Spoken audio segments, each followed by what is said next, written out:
following is a production of DallasCowboys.com and the Dallas Cowboys Football Club. How about them Cowboys?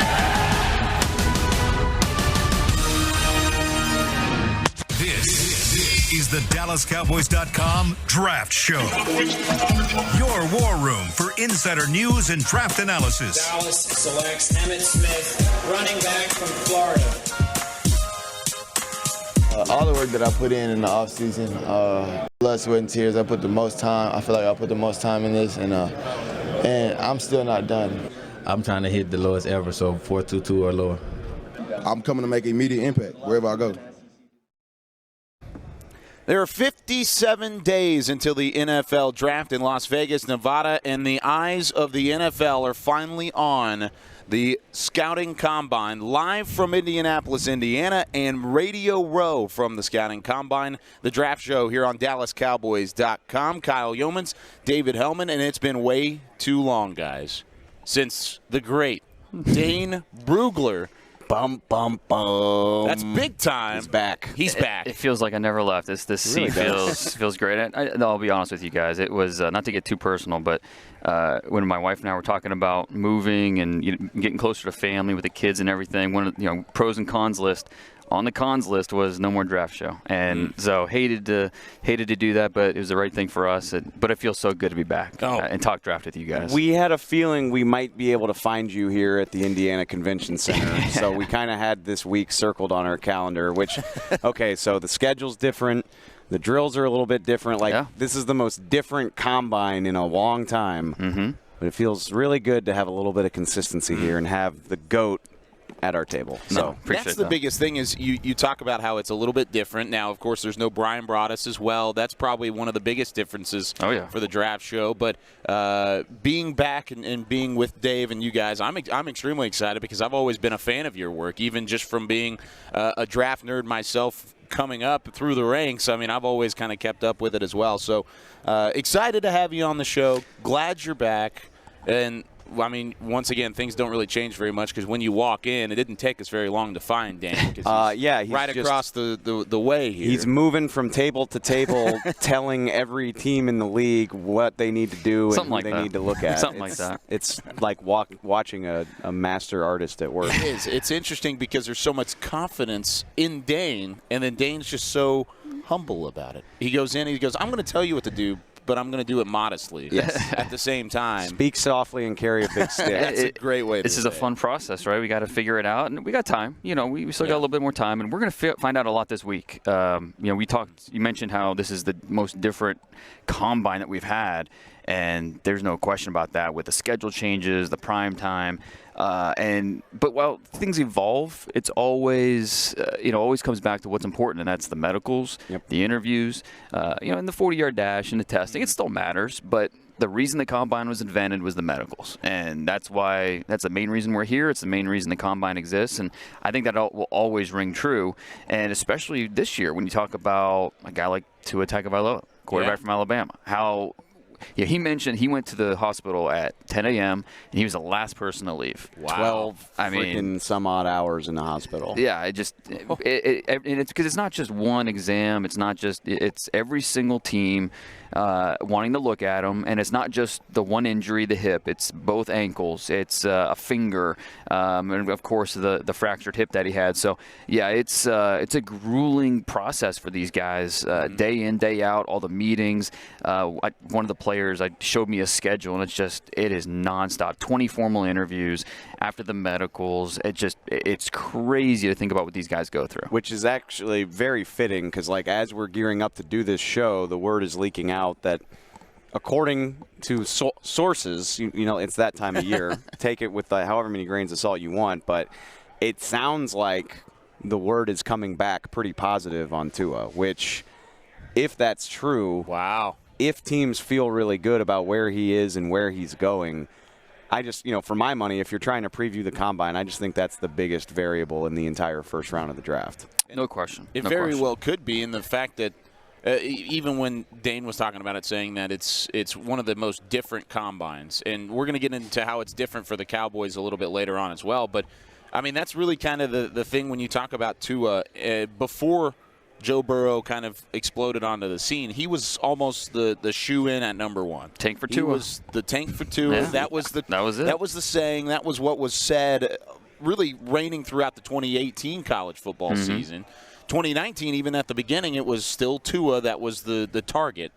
But now it's almost a lock for Joe Burrow. Now, there's been some storylines around that. He kind of put that behind him yesterday in his press conference when he was up on the podium. But what do you think about this quarterback class, especially right up at the top with Tua and Joe Burrow? How does this compare to years past? And then also, how is it going to get kind of nuts with a lot of teams that do need quarterbacks? Yeah, the quarterbacks always drive the conversation, especially at the top. And who would have guessed, 6 months ago, that Joe Burrow would be the guy we're talking about as the favorite to be the number 1 pick? I was going to say, not this guy. Not this guy. Yeah. Which I thought he was. I thought a lot more of him than a lot of people, but Sure. I did not see you didn't this see coming. that happening? Yeah. No, over the summer when you watch his tape from last year, he definitely got better towards the end of the year. Fiesta Bowl MVP. Context matters. He was a transfer. It took him a little bit of time to get adjusted, but no one saw this type of trajectory for him coming off arguably the best quarterback season we've ever seen at the college level. And so he has earned that number 1, all the hype around him being the possible number 1 pick. Tua, but, it's not like Tua's, is not talented anymore. I mean, he's still up there. It's just the durability concerns. And if he gets a clean bill of health, then that's what's going to be interesting from team to team, because it's not going to. I don't think it's going to be a wide ranging. Everyone's going to say, yeah, he's at the top of our draft board. Some teams have more appetite for risk than others. Some team doctors are different. We know that from the Jalen Smith situation. The Cowboys were obviously more high on him and his prognosis than some other teams who didn't have him on the draft board at all. So a lot of teams will do the 1 through 5 system, 1 being, absolute clean bill of health, 5 being got to take him off the draft board. You're hoping for those 1, 2s, or 3s, and if Tua gets 2s or 3s, then he's going to be on these draft boards. It's going to create a lot of intrigue at the top because, okay, Joe Burrow won to Cincinnati. I think that's clearly the favorite. You never know with Cincinnati, but let's say that's going to happen. Where does Tua slot? Is it, the Dolphins sitting there at 5? They can't sit tight and just say, yeah, we hope he falls to us. Yeah. So Right. we have to go up and get him. Where are you going to go? You going to talk to Washington at 2? Or are they going to be intrigued enough to trade away from arguably the best player in the draft in Chase Young?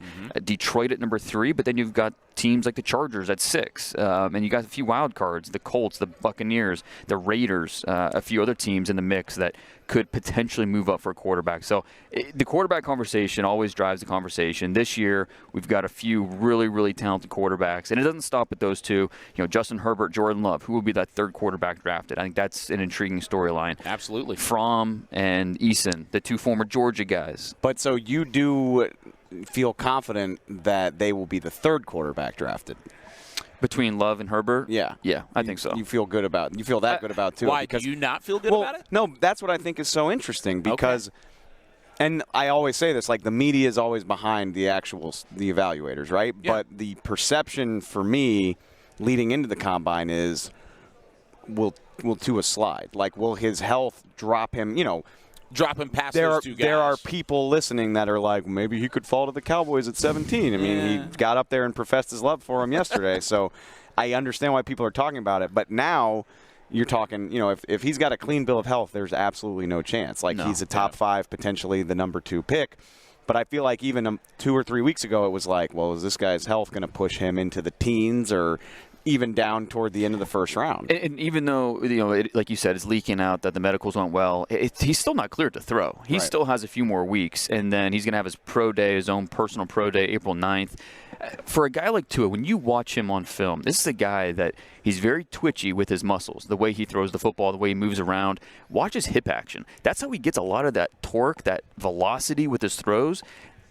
That'll be interesting when you see him work out, how that hip action is. If it's fully healed and that's great, but how does he move? Is it still the same way?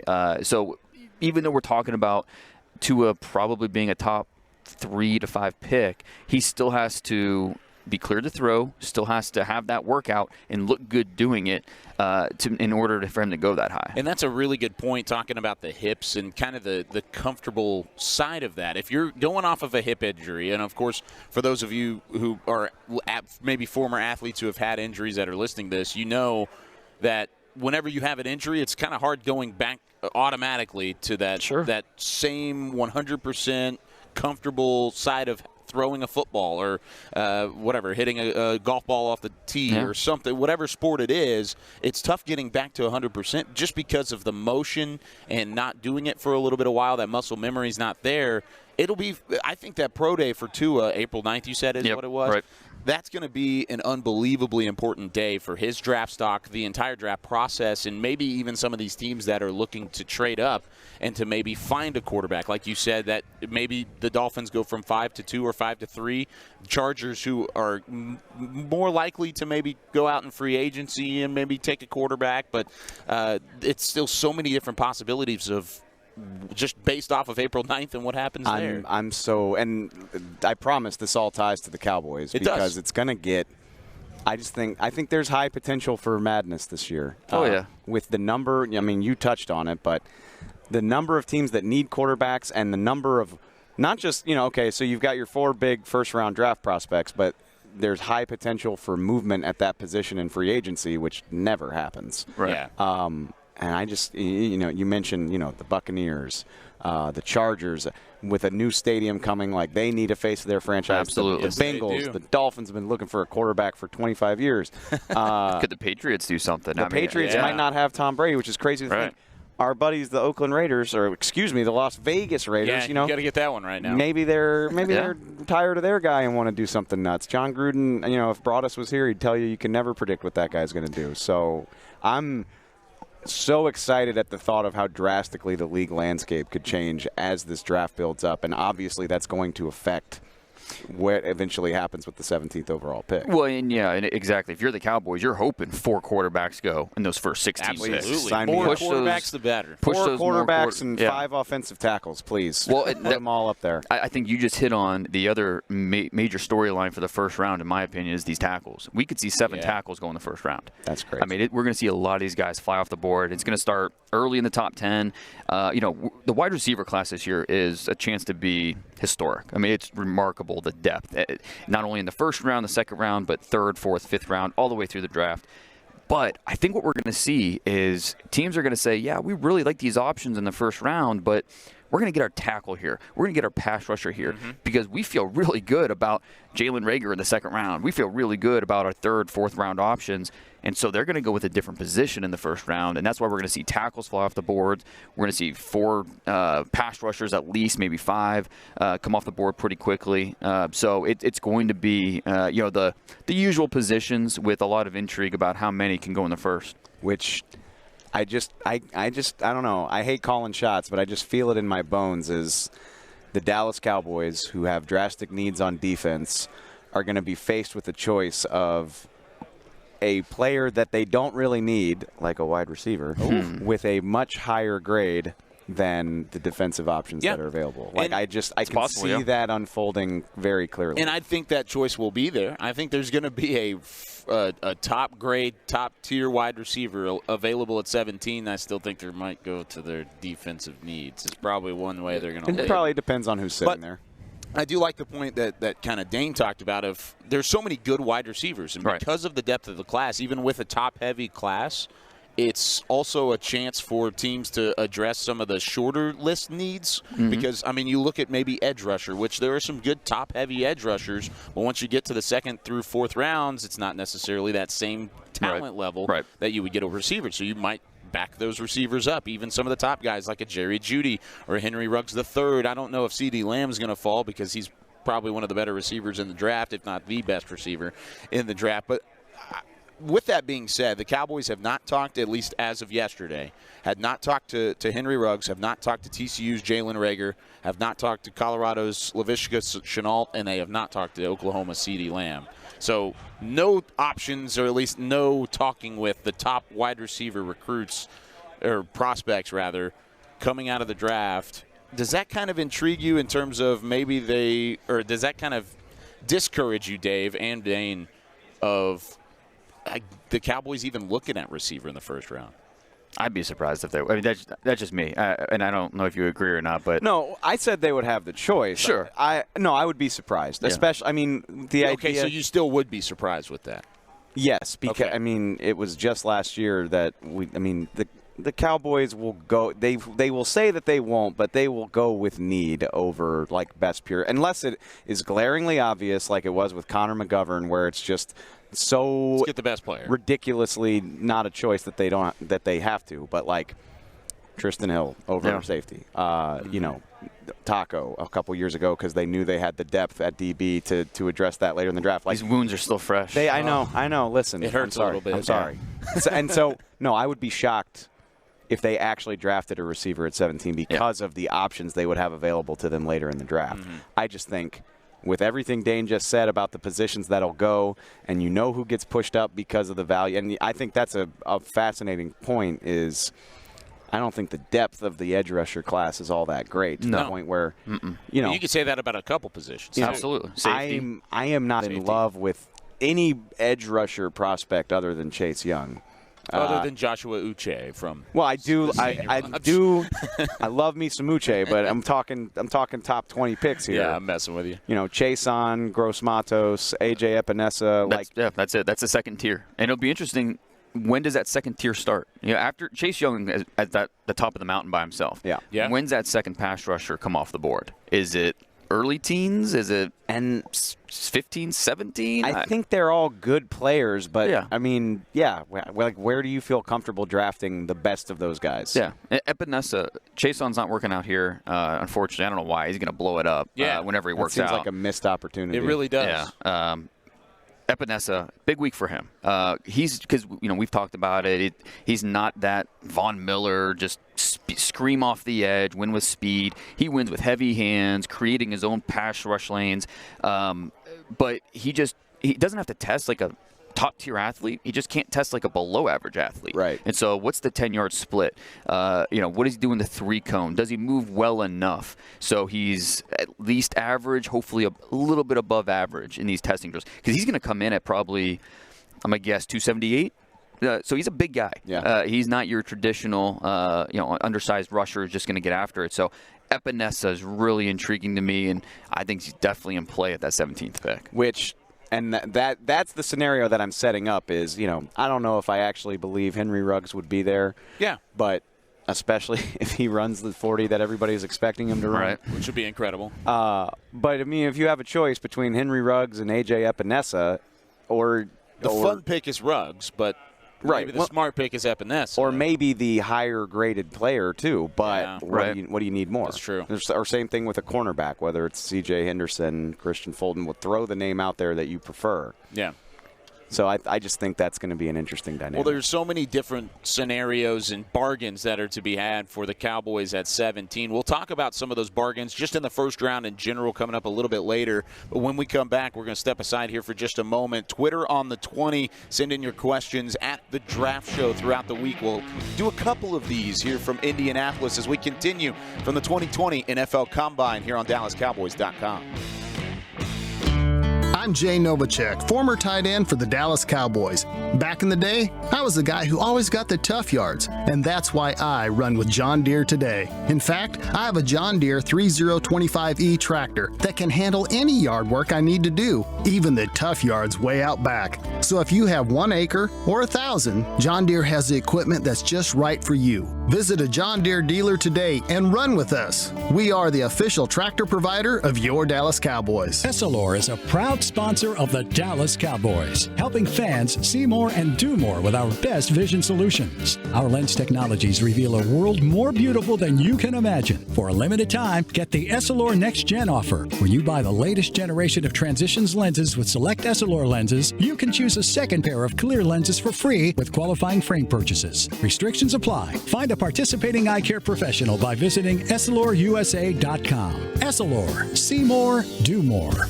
Want to use what the pros use? How about the official men's skincare brand of the Dallas Cowboys? Jack Black. Right now, you can get the Jack Black Starter, a curated collection of Cowboys locker room favorites for just $10 with free shipping. The starter includes 4 Jack Black skincare favorites, plus a full-sized intense therapy lip balm. Go to getjackblack.com/Cowboys and use the code word TEAMJB. That's getjackblack.com/Cowboys. The Jack Black Starter, $10, free shipping. Your new apartment's big. Such a great deal. It's okay. Just okay? What's not to? Right above the subway! Well, I bet you don't even notice it after the...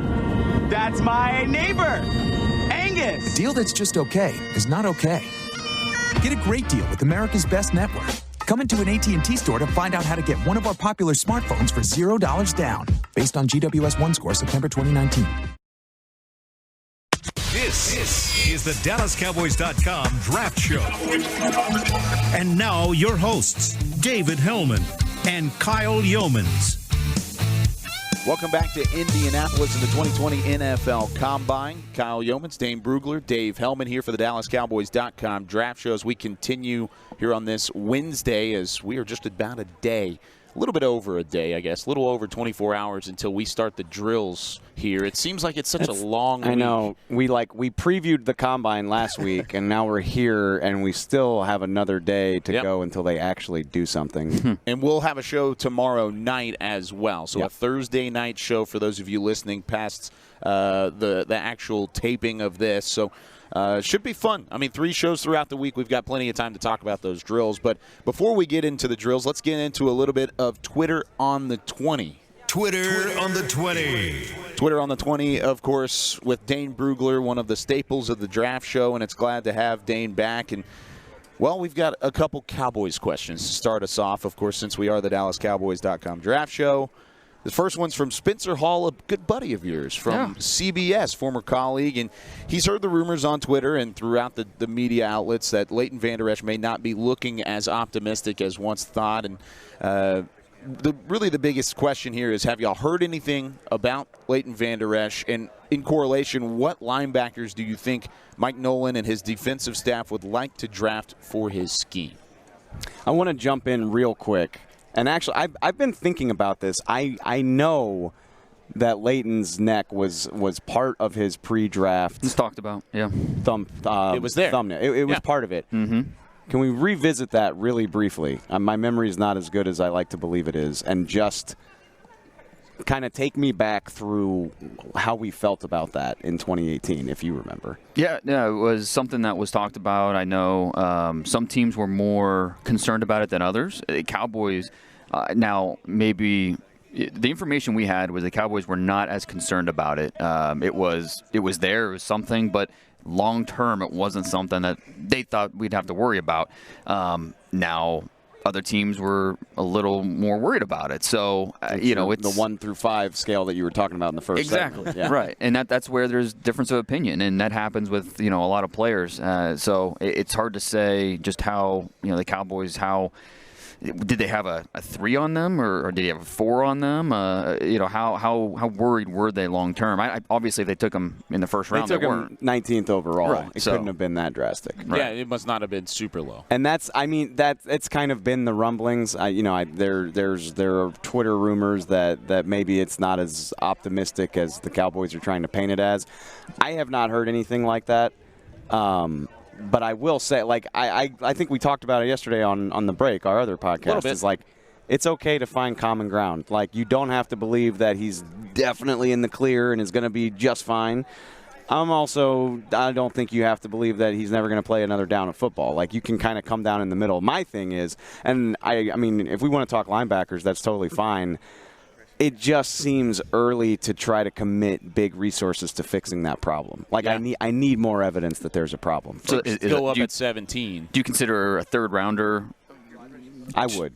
Too rich to do something like that, or yes. With what we know right now. With what we know right now, and with the presence of Jalen Smith, and he did. I mean, he took a step back last year. I know he made the Pro Bowl. I don't care. I'm counting on this new coaching staff to bring the most out of him. And I'm hoping, whether it's Sean Lee or somebody else, they can add enough in free agency that I don't need to spend a first 3-round pick on linebacker, which is something that I've obviously already invested so heavily in. Well, and there's so many different needs, and we talked about this a little bit on the break as well. There's so many needs and leaking holes when it comes to that defense as a whole. To use a day 1 or day 2 pick would be a super high investment, because that means you're also taking away a pick and taking away a player that could potentially start for you on another defensive side or another defensive position. But you brought up Sean Lee, and I feel like that also kind of plays a wrinkle into this. Is there anybody else, like maybe a Joe Thomas or somebody that can play linebacker if Sean Lee isn't that extra option, and even if Sean Lee maybe doesn't return to the form that he had in 2020 or 2019? I'll bring it just for the draft purposes, 4th, 5th round. I think there will be options where they could go linebacker. Marcus Bailey from Purdue. He's a guy that missed the entire year with an ACL. And I know last thing, we're talking about but boosting your depth because of injury, adding another injury guy. But sometimes that's where the value is. When you talk about day 3 players, good players who might be dinged a little bit because of durability concerns. Marcus Bailey from Purdue had an ACL, but this is a guy that is a top 100 pick if healthy. So you could have him in the 4th or 5th round. And for the record, I'm A-okay with that. I think drafting day 3 linebackers is something the Cowboys love to do, and it's worked out really well for them. Anthony Hitchens, Damian Wilson, guys that can come in and contribute right away that you're not breaking the bank for with your pick. Totally fine with that. And I think that's probably a better option for the Cowboys with all the needs out there as well. And none of that is to say Leighton Vander Esch is definitely going to just rebound from this perfectly, but it's just too soon for me to abandon that pick that was so valuable just 2 years ago. You made a pick at 19 a couple years ago, and then you would essentially be closing the book on that pick by picking another guy. If his health is an issue when we're here next year, that's when we're having this conversation. Right. Okay. That's fair. That's the statute of limitation when it comes to that overall. So sticking with some of those defensive needs, Jason Pruitt asks, could y'all juxtapose this safety draft class with last year's, and about why the Cowboys would go safety in the 1st round after passing in the 2nd last year? Well, it's hard to explain why they did pass on safety. I mean, we spent how long talking about it? I mean, it was something where we really liked the safety option, especially in that 2nd round with, the guys like Adderley and Thornhill and who's our guy from Washington? Taylor Rapp. Taylor Rapp went to the Rams, had a great senior season. Rapp great and Thornhill year. both had great rookie years. I think Rapp had like 95 tackles, and he had 1 missed tackle. I mean, just don't say that. That's what he does. He's one of the better run defenders we've seen coming out. This tackle class, the safety class is. There's some interesting names. I don't think it's not going to be mentioned as a strength of this draft. Is it as top-heavy as we think it is as well? I don't think it's top-heavy, you don't to be think honest. So? No. Even with McKinney and Delpit and Duggar and Winfield? Well, it depends on how, to me, this tackle class is top-heavy because, we're going to see 5, 6, 7 tackles go in the 1st round. The safety class, I like McKinney. I would take him probably somewhere in the top 25. Grant Delpit, to me, is more of a late 1, early 2. Duggar, Ashton Davis, those guys are round 2 guys. So, I mean, there's one guy in this draft that I really consider a top 25 pick. And then after that, it gets a little muddy. So, I think this draft has talent. Antoine Winfield from Minnesota is a guy who I like. This is a big week for him. He's not going to measure very well. He's probably going to be 5'8.5". The number for him will be 5'9". How much over 5'9" is he? Which I'm short. Okay, I'm not throwing shade at short people. I mean, but that is going to be important for him. Absolutely. That's an all-time Dave drop. I'm not throwing shade at I'm short not. people. I'm short. I'm not making fun of somebody for being short, but you can see. He's the classic guy that's maybe Minnesota's giving you a half inch on your measurements. Well, he's a downhill bowling ball of a defender. I love him. I would draft him. He but at hits the same like a sack of bricks. Length helps whenever it comes to playing professional sports. So, you see that lack of length on his tape. It's not like it's just we're talking about, the numbers don't look great. Watch the film and you see him not make some plays because of that lack of length or that lack of size. Receivers are able to shield him from the catch point. It's really weird that he had literally 7 interceptions one pass breakup this year. Like, you never see that. Yeah. Like, that's just – and that part of that speaks to his lack of length, being able to not get to disrupt the catch point unless the ball comes to him. But love the smarts, love the instincts. There's a lot to love about him. But he needs a big week this week. I love Kyle Duggar, one of my favorite players in this draft. Yeah. If the Cowboys are able to get him in the second round, that's a home run to me. I think that'd be a great fit. I'd be down for that. I don't know. We know you guys scare the hell out of I'd me. be down for that. What scares you?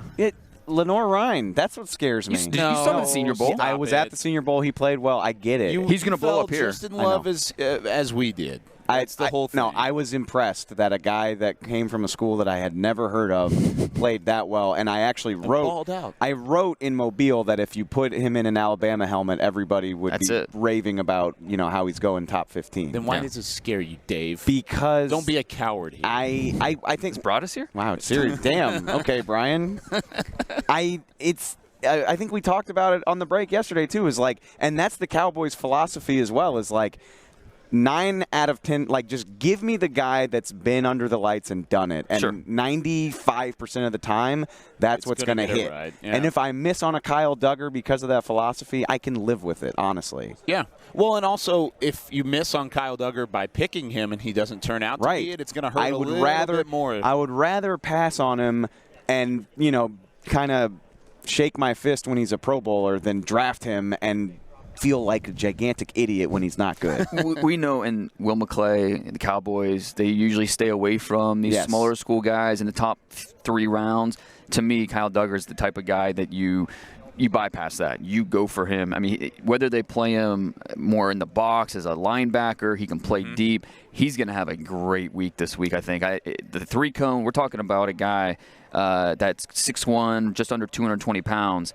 The average for safeties in a 3-cone, about 6'9", I expect him to be 6'7", 6'7", 5. The 40 is going to be great. The rest of his drills, I expect him to really show out. So he is going to be a winner. And, I mean, who knows? He might end up going to late first round when it's all said and done. Oh, my God. That would be incredible.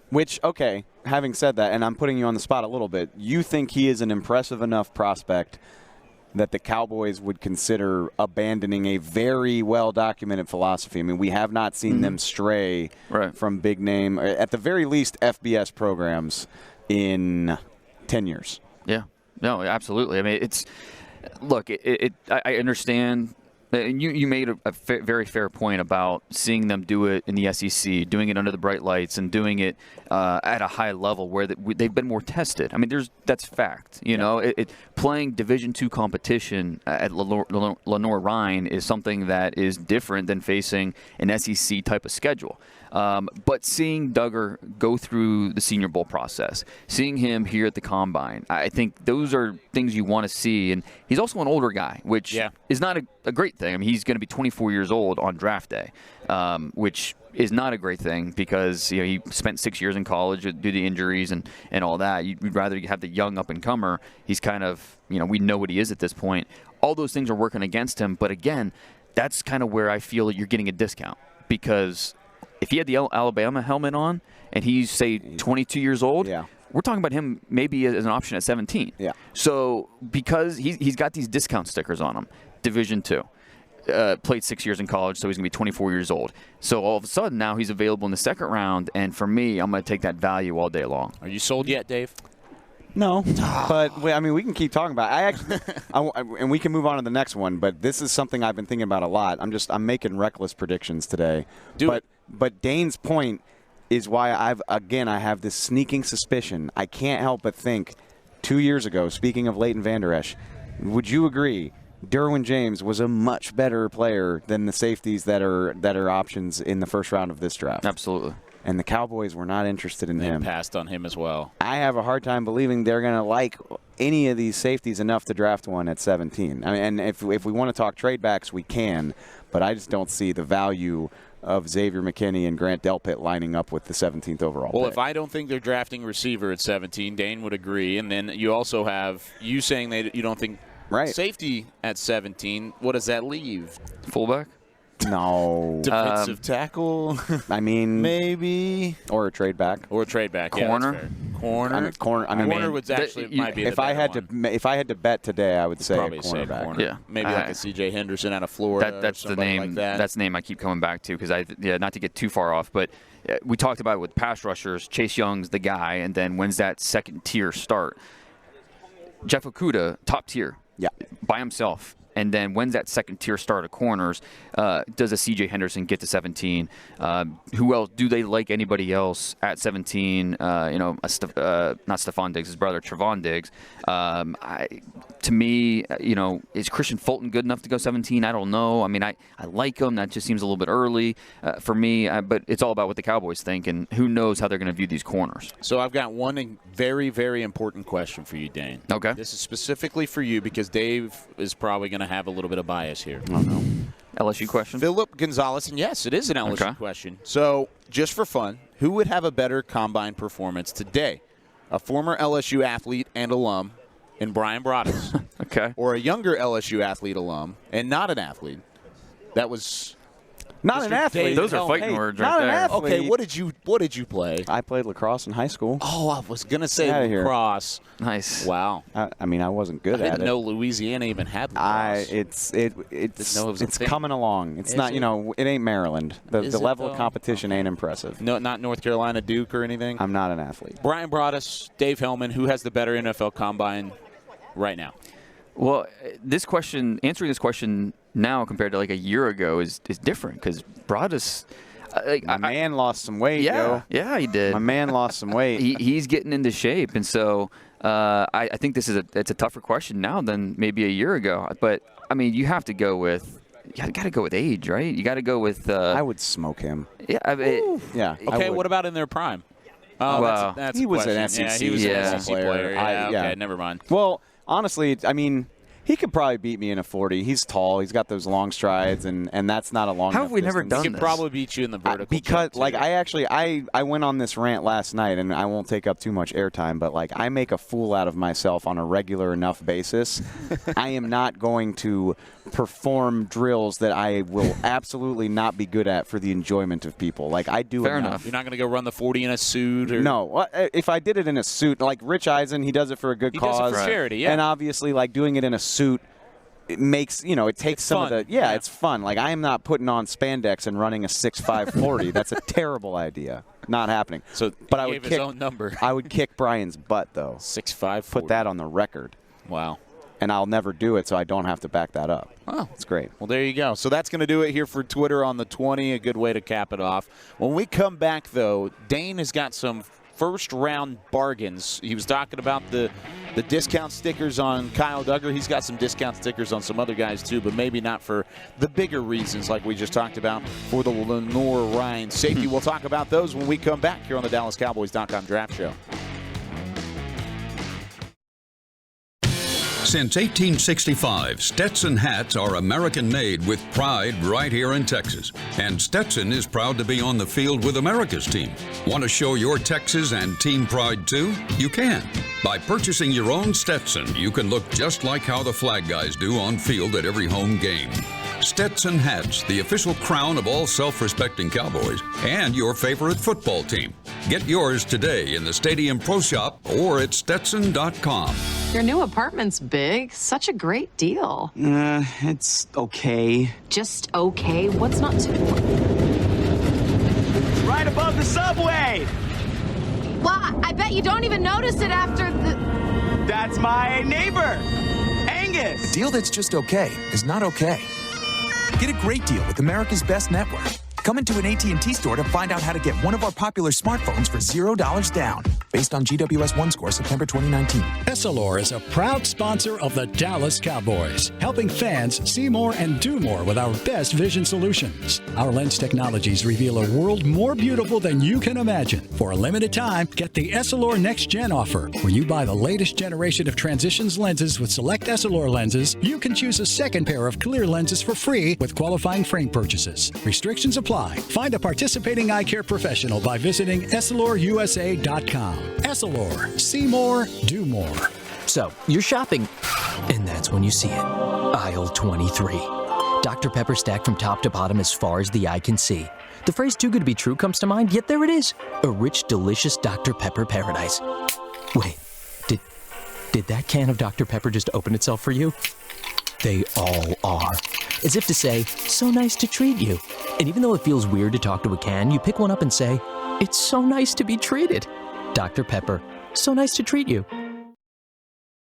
This is the DallasCowboys.com Draft Show. And now your hosts, David Helman and Kyle Youmans. Have you had a chance to talk with the Cowboys yet? Yeah, I talked to them at the Senior Bowl. How did that go? It went well. You know, I talked to them. We mainly was talking about football, but then again, they was talking about my background. They was like, Arkansas kid, I know you like the Cowboys. I'm like, definitely did like the Cowboys growing up. That's all we knew. Jerry Jones been an Arkansas guy, so it went well, though. KJ Hill out of Ohio State, a guy we saw at the Senior Bowl, and a wide receiver leading us into this final segment, talking about how he grew up a bit of a Dallas Cowboys fan, and he's pretty much one of those guys that you could probably get as a value pick later in the draft, especially a wideout in such a deep wide receiver class. But there's some guys early in this draft, and Dave, you've got a segment kind of outlined here to close us off in day one of the draft show from Indianapolis. Yeah, actually, I mean, KJ Hill's a great example of this, and it's something I've been thinking a lot about. If you listen to the show, it makes sense because obviously the focus is always on the first round, right? I mean, that's what you talk about when you talk about draft more often than not. And so, I mean, we've covered Grant Delpit and Xavier McKinney. We've covered Henry Ruggs and Jerry Jeudy. We've covered Javon Kinlaw. And since we've got the GOAT here, the guy that knows 1,500 freaking prospects, I want to know about bargains. And, you know, you mentioned Kyle Duggar, but I think it can go deeper than that. Okay, perfect example, Grant Delpit. You know, if he's not going to be the pick at 17, where can I find a safety that I like somewhere else in the draft? And I just think it's a great thought exercise for getting outside the bubble of the 15 or 20 names that we talk about all the time. There's no better guy to do that than Dane Brugler. So I asked him to come up with some bargains for us at some of the Cowboys' positions of need of like, okay, if we're not getting this guy at 17, find me a guy I can fall in love with somewhere else in the draft. I love this. It's a great idea, and I think it makes sense because whoever they go with at 17, you know, there's going to be you know, some guys they passed on, some other positions, and so how do they address those positions later on? Let's start at tight end. I think, you know, they're not going to go tight end at 17. I'm going to say it's a great place to start because that ain't happening. Right, exactly. But if they do go, you know, I think Cole Kmet is out of Notre Dame is probably a good chance to be the first tight end drafted. If they don't go with, you know, tight end 1, they don't draft the first tight end, you know, who could they go with later on? And the kid out of UCLA who actually had a formal interview with the Cowboys, he said that yesterday during his interview, Devin ASIASI, who former top recruit, great name, former top recruit, went to Michigan, didn't work out, goes to UCLA, becomes their kind of go-to receiver this past year. He was like over 600 yards receiving. He's a guy that's not going to blow you away with, you know, the athleticism, the power. But he's very good across the board. And so you get guys like that are going to fall a little bit. If you can get ASIASI in the 4th round, that's what you're looking for because he can play in line, he can play in the slot. He's a good route runner. There isn't much diversity to his routes. He needs to expand his route tree a little bit, but he's athletic enough. And like I said, because he isn't great in any one area, that's why he's not going to probably be in the first 2 rounds. But because he doesn't have that glaring weakness is why I think he can have NFL snaps pretty early in his career. To quote Broadus, they seem to be hunting tight ends. Yeah, they really do. And they had I saw they scheduled a meeting with Jared Pinkney out of Vanderbilt.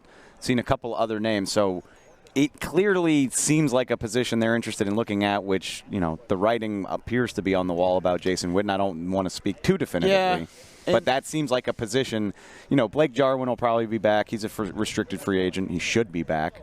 But you can replace that with a low-cost draft pick. I love that idea, and honestly. I kind of saw that yesterday in talking with some of the guys and asking, hey, have you had the conversation with the Cowboys, and I gave you the list of receivers earlier in the show that did not have conversations. I had 3 or 4 guys that were tight ends that I didn't even really have on our draft board yet as guys that the Cowboys have done their due diligence on. Devin ASIASI being one of them. He might be one of them.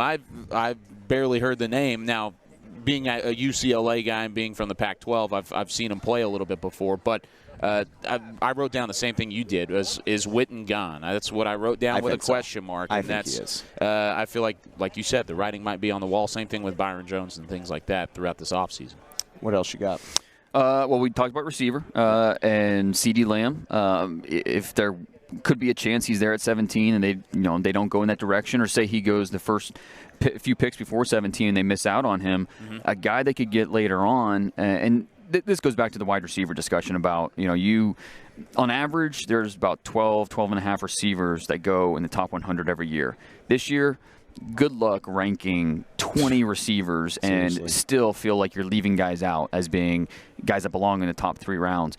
And this is one of those guys, Quintez Cephas from Wisconsin. Nice. Okay, All Kevin right. Turner. Let's go. Oh, I'm sorry. You guys have KT is fist pumping somewhere. Yeah, and I've started watching his film too, just because KT was so high on him, and I like him a lot. And then I talked to him yesterday, and I like the kid. Okay, I think good. I like where you're going with this. Give me the Continue. snapshot. Yes, please. Well, and I think he's going to be around on day 3. I think in most years he'd be a 3rd-round pick, and this year he's probably going to be around in round 4. He's a guy that the career is the resume is a little rocky because he broken leg in 2017, missed the second half of that year, missed all of 2018 because he was expelled for an off-field issue that he was exonerated for. So there's some character stuff you need to go in and make sure you're okay with, but his coaches at Wisconsin speak really highly of him. They say he's an unbelievable teammate and just a great individual. And so as long as that character checks out, this is a guy who he's big, he's long, he has a really nice catch radius. Needs to fine tune his route running just to be just a more consistent player, setting up defensive backs, creating his own separation. But he's not a guy that's going to labor in and out of his breaks. Really like his footwork, really like his ability to win the catch point over defensive backs. And so guys like that, you can line up across the formation. And a lot of the reasons we like CeeDee Lamb, after the catch, his ability downfield, I think Cephas gives you that, a little bit of it. But you're talking about a round 4 player, not a round 1 player. When you talked about how big he was, too, it's not like he's 6'4". He's not Michael Pittman Jr. running around out there. He's on the upper end of 6'1", I believe, is what he came in his measurements the other day. Yep. But he's not, like you said, he's not going to labor getting off of the line of scrimmage. He's not going to be a guy that's going to go up over and high point the ball per se as well, but I think it's kind of that bigger slot guy that you could potentially have. You move him inside and outside? Yeah, absolutely. And he's very strong to the foot. He's a former basketball player. Like, he thought he'd be in the NBA one day. Yeah. But, at one point during his high school career, his junior year, he's like, okay, I'm 6'1". I'm probably not going to be playing in the NBA. Like, football is my best route. And he's a guy that you see that hardwood background when he at the catch point when he attacks the football. So that's something that I think, and he's well built. I think that really helps him. So yeah, to me, Cephas was one of those guys that might slip through the cracks out of the top 100, and you look to grab him in round 4. I am enamored with the idea, I go back to Michael Gallup, which we liked that receiver class. He was available at 81. People expect this receiver class to be that much better, which means some damn good players are going to be there when you start the 3rd day of the draft. Oh, man. If he's a 4th-round pick for the Cowboys, that's a high-five pick for me. Sign me up. Absolutely, yeah. That's an example. That's an example of a guy falling through the cracks because we look at around the NFL. There's only so many roster spots for these receivers, so it doesn't matter that all these guys have the talent to go in the top 100. There's only so many spots, so someone's going to fall. I think Cephas could be one of them. Let's move over to defense. Defensive tackle. We know Javon Kinlaw. Yep. That's a name we hear a lot. The most talked about Cowboys prospect, I would guess. And with good reason. Yeah, he's Delpit and McKinney right there. I think he's one of the top. Kinlaw is one of the top 12 players in this draft. And as long as the knee's okay and, the durability at a hip a year ago, as long as everything checks out medically, he's going to go pretty high. And there's a good chance he's not going to be there at 17. And so Where do they go? I don't. Could they go with a Blacklock or Jordan Elliott at 17? That's possible. You can't rule it out. But if they decide to go defensive tackle, maybe a round or two later, a guy I love, Devon Hamilton out of Ohio State, a Senior Bowl guy. I think he offers a lot of the same things that Javon Kinlaw can offer, just at a little bit more of a discount. Talk about brute power. That's what Devon Hamilton is. He can play that nose tackle. He be that one technique for the Cowboys. He does a great job attacking blockers, beating them up. He's got a little bit of quickness. He really took a big jump this year as a senior. It kind of all came together.